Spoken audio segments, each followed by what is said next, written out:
සංසාරේ කවදනම් අපි ආය මිනිස්සු වෙලා උපදීද? මිනිස්සෙකුට ප්‍රියශීලී විදිහට කතා කරන්න පුළුවන් වෙන්නේ මිනිස්සු වෙලා ඉපදුනොත් විතරයි. අඬ දබර වෙන්න කෑකෝ ගහන්න ඒවට ඕන තරම් ආත්ම තියෙනවා.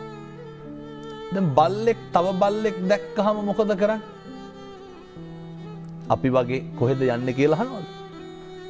බුරාගෙන පනිනවා. හපන්ඩොට්ටු වෙනවා.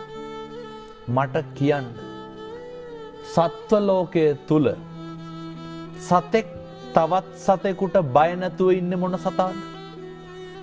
හැම සතෙක්ම ඉන්නේ තවත් සතෙකුට බයෙන්.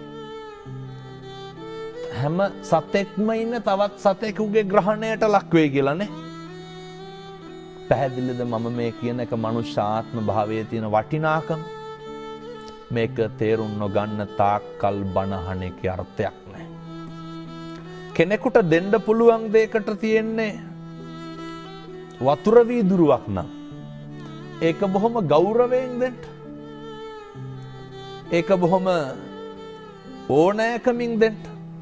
මෙහෙම දේශනා කරන්නට හේතුව තමයි පින්නතුනේ අපිට සංසාරේ කවදනම් ආයේ මිනිස්සෙකුට මම මේ වතුර වීදුරුවක් කීවේ මේක බොහොම සරල දෙයක් රුපියල් 50ක්වත් යන්නේ නැහැ.